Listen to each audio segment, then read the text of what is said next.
A shopping app does not need to track your exact location continuously. Go through your location permissions in your phone settings and switch every app that does not genuinely require precision from precise location to approximate location. This single change significantly reduces the quality of location data that apps can collect and sell about you. The 9th app I removed was any shopping or retail app that I used only occasionally. Retail apps are some of the most aggressive data collectors on any phone. They track which products you view, how long you look at them, what you search for, and what you buy. Many track your location to determine which physical stores you visit, even when you are not using the app, to build a profile of your shopping behavior across both online and physical retail. They share this data with advertising networks and data brokers. For most occasional shopping, using the retailer's website through your phone's browser is a better option than keeping a native app installed. The browser version collects dramatically less background data. If you shop at a retailer regularly and the app provides genuine convenience like order tracking, keep it.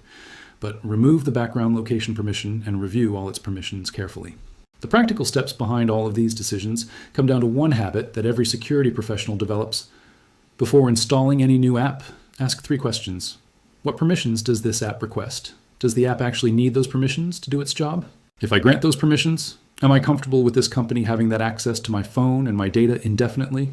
Most people never ask these questions. They see an app they want, install it, tap allow on every permission request, and never think about it again. Security professionals ask these questions every time because we understand that every permission granted is a door opened, and doors that are left open invite visitors you did not invite. The good news is that you do not need to be a cybersecurity professional to apply this thinking. You need to spend about 20 minutes going through your phone's privacy and permission settings, identify which apps have access to more than they need, and either revoke those permissions or delete the apps entirely. Android's privacy dashboard and iPhone's privacy and security settings both show you at a glance which apps have access to your camera, microphone, location, and contacts. Start there. Look at the list. Ask yourself whether each app on it genuinely needs the access it has been granted.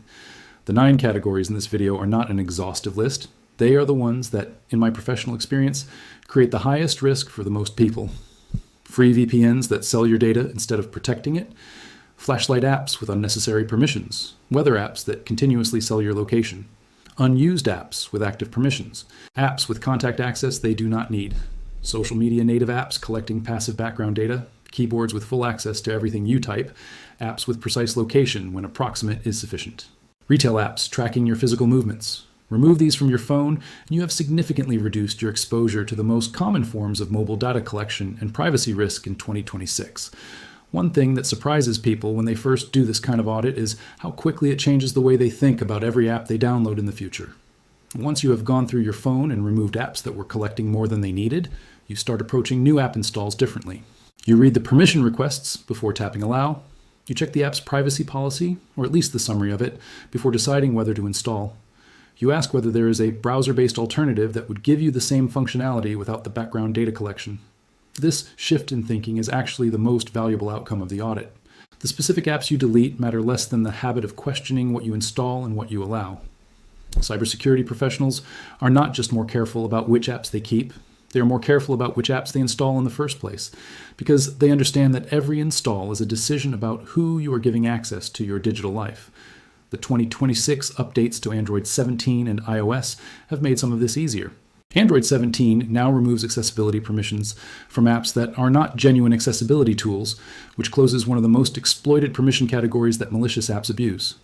Google's new live threat detection uses on-device AI to monitor app behavior in real time and alert you if an app starts acting suspiciously, including if it begins forwarding your text messages or using overlay attacks to capture your credentials. Android now hides one-time passwords for most apps for 3 hours by default, making it harder for malicious apps to steal authentication codes before you can use them yourself. These protections are genuinely helpful, but they are reactive. They catch problems after apps are already on your phone. The proactive step, reviewing what you have, questioning what permissions it holds, and removing what fails your personal risk assessment, remains the most important security action available to any phone user regardless of which operating system they run. Your phone is the most personal device you own. It knows where you go, who you talk to, what you search for, what you buy, what you photograph, and what you say. The apps on it have access to varying amounts of all of that information. Taking 20 minutes to audit that access, ask whether each app deserves what it has been given, and to remove the ones that do not pass that test is one of the most meaningful security improvements available to anyone, regardless of technical background. The 9 categories I deleted from my own phone are a starting point, not a complete list. Start with these. Build the habit of questioning permissions and app necessity, and apply that habit to every new install going forward. Your phone will be significantly more secure, your data significantly more private, and your exposure to the most common forms of mobile tracking and exploitation significantly reduced. That is what cybersecurity professionals do. And now there's one final thing worth saying before you start your own audit. Do not feel bad about the apps you have been running with permissions you never questioned. Nobody teaches this in school. Phone manufacturers make it easy to install and hard to audit. App companies rely on the fact that most people tap allow without reading what they are agreeing to. The fact that you are watching this video and thinking about these questions already puts you ahead of the overwhelming majority of smartphone users. The audit takes 20 minutes. The habit it builds lasts a lifetime. Start with the 9 categories from this video: free VPNs, third-party flashlights, aggressive weather apps, unused apps, apps with contact access they do not need, native social media apps, keyboards with full access, apps with precise location they do not need, retail apps tracking your movements. Go through your phone today. Delete what fails the test. You will be significantly safer by the time you're done. I have been working in cybersecurity for years, and every few months I go through my phone and delete apps that I have decided I am no longer comfortable keeping. Not because they are malware, not because they have been hacked, but because the data they collect, the permissions they hold, and the way they share what they know about me no longer pass my personal risk assessment. Most people never do this audit. They install an app once, grant it permissions, and never think about it again. That app sits on their phone for years, collecting location data, microphone access, contact lists, and browsing behavior, quietly sending it to servers and third parties that most users have never heard of and never agreed to give their data to. The 9 apps I'm going to tell you about in this video are apps that tens of millions of people have on their phones right now. Some of them are extremely popular, some of them are genuinely useful. All of them, in my professional assessment, collect significantly more data than their core function requires. Share that data in ways that most users would not consent to if it were explained in plain English, or hold permissions that create security risks that are not justified by the benefit the app provides. By the end of this video, you are going to know which 9 categories of apps I removed, exactly why each one failed my security and privacy assessment, and what I replaced them with. The first app I deleted was any free VPN. I know that sounds surprising, because VPNs are supposed to protect your privacy. But here's the problem. A VPN works by routing all of your internet traffic through the VPN company's servers. If you use a trustworthy paid VPN, this is genuinely protective. But if you use a free VPN, you have to ask yourself a simple question. How does this company make money? The answer, in almost every case, is by selling your browsing data to advertisers and data brokers. You installed a privacy tool that is doing the exact opposite of what you think it is doing. Studies published by security researchers have found that many free VPN apps also request permissions completely unrelated to their function, including access to your contacts, your camera, and your microphone. Delete every free VPN on your phone. If you want a VPN, pay for one from a company with a verified no-logs policy and independent security audits. The second category I deleted was free flashlight apps. This might seem harmless. You just want to turn on your torch. But flashlight apps have been caught requesting access to your location, your contacts, your call logs, and your microphone for years. There's no reason a flashlight needs any of these permissions. Your phone already has a built-in torch in your quick settings panel. You do not need a separate app. Delete every third-party flashlight app and use the one built into your operating system. The third app I removed was any weather app that is not made by a major verified company. Weather apps need your location to tell you the local forecast. That is a legitimate permission. But many weather apps, particularly smaller third-party ones, collect your precise GPS location continuously, not just when you open the app. They sell this location data to advertising networks, data brokers, and other companies. The Weather Channel app was the subject of a lawsuit specifically about this practice, with the city of Los Angeles alleging it collected and sold location data without adequate disclosure.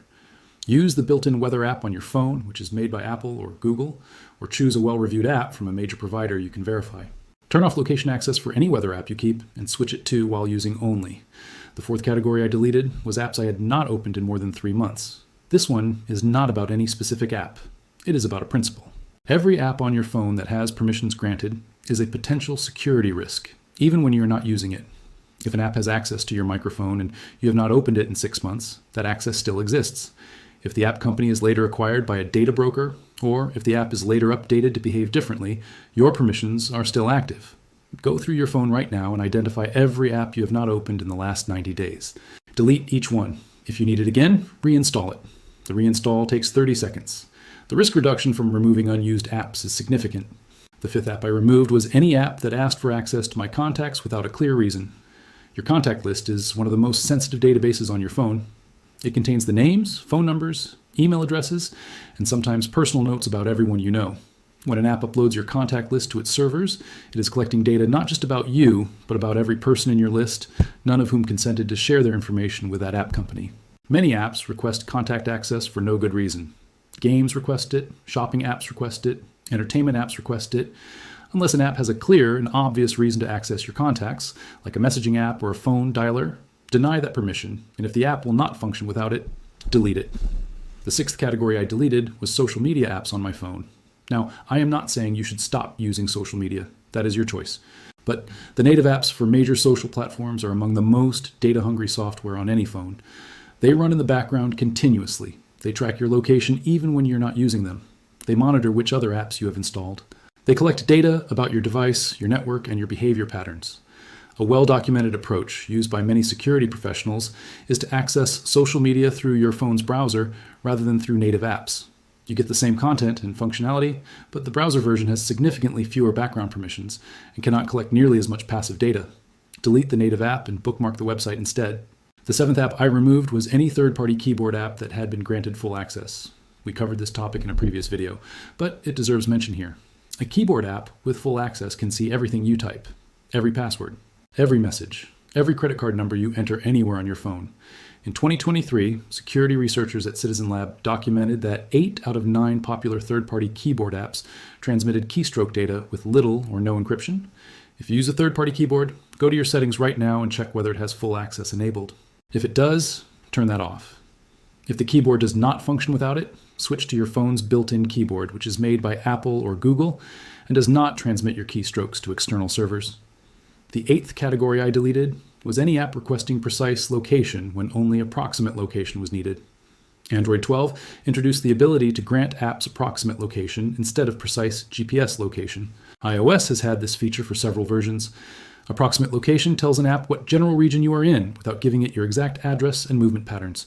For most apps that use location, approximate is sufficient. A restaurant finder does not need to know your precise GPS coordinates down to a meter.